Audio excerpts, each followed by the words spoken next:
ሰላም እንዴት ናችሁ? ዛሬ ይዤላችሁ የመጣሁት ኤችአይቪ ደጋግሞ ስለሚመረመሩ ሰዎች ነው። ይህ እንግዲህ በሕክምናው ወሪድ ዌል እንላቸዋለን። አንዳንድ ሰዎች ሃይ ሪስክ የሆነ ጾታዊ ግንኙነት ያጋጥማቸዋል። ወይ ግንኙነት ሲያደርጉ ኮንዶም ይቀደዳል፣ ወይ ኮንዶም ሳያደርጉም ሊሆን ይችላል፣ ወዘተ ወዘተ ብቻ። ከዛ በኋላ የኤችአይቪ ምርመራ እንግዲህ የተወሰነ ጊዜ ይፈልጋል። ስለዚህ መጀመሪያ ይመረመራሉ። ከዛ ከ3 ወር ቆይተው በኋላ ይመረመራሉ። ኔጌቲቭ ነው ይባላሉ። አንዳንድ ሰዎች እርግጠኛ አይሆኑም። ስለዚህ 1-2 ጊዜ ደግሞ ይመረመራሉ። ከ3 ወር በኋላ 1-2 ይመረመሩና ኔጌቲቭ ነው ሲባል ረጋ ይላሉ።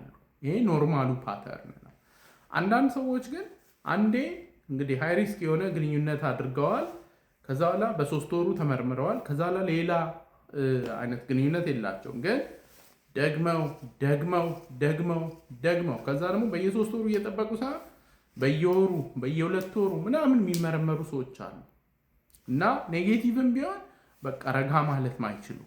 ይህንን ነው እንግዲህ ወሪድ ዌል የምንለው እና ወሪድ ዌል እንግዲህ ከተለያዩ የአእምሮ ህመሞች ጋር የተያያዘ ነው ወይም ደግሞ መመሳሰል አለው። የመጀመሪያው ኢልነስ አንዛይቲ የምንለው ነው። ኢልነስ አንዛይቲ ዲስኦርደር ያለባቸው ሰዎች የሆነ በሽታ ቢኖርብኝስ ብለው ይሰጋሉ።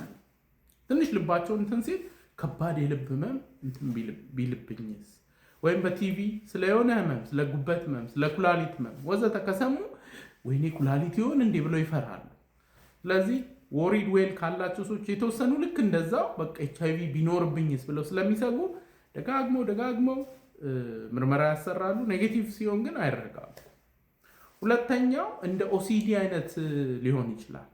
ኦሲዲ እንግዲህ አንዳንድ ሰዎች እጅህን ታጠብ የሚል ሀሳብ አለ። ይሄ እንግዲህ ኦብሰሽንስ እንለዋለን።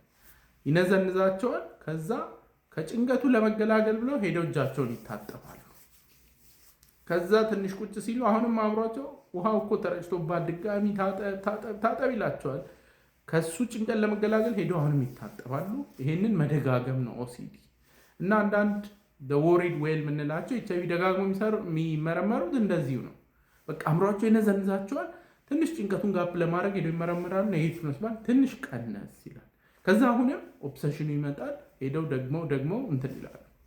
በሶስተኛነት ደረጃ ደግሞ ይሄ እንግዲህ ሳይኮአናሊቲክ ቲዮሪስ ከምንላቸው አንጻር ስንመለከተው እንደዚህ ደጋግሞ ምርመራ የሚያደርጉት ከባድ የሆነ ጸጸት እና ውስጣዊ ግጭት፣ ይሄ ኢንተርናል ኮንፍሊክት የምንለው ያላቸው ሰዎች ናቸው። ስለዚህ እሱ እንግዲህ ስለ ጾታዊ ግንኙነት ወይም ስላደረጉት ሃይ ሪስክ ሴናሪዮ ብቻ ኤክሰሲቭ የሆነ ጸጸት ሲሰማቸው በቃ ጸጸቱን መቋቋም ስለማይችሉ ነው እየሄዱ ጭንቀቱን ለመቀነስ አንኮንሽስሊ፣ ይሄ እንግዲህ ከነሱ ግንዛቤ ውጭ በሆነ መልኩ ነው ሄደው ደጋግመው ምርመራ የሚያደርጉት ማለት ነው። መፍትሄው ምንድን ነው?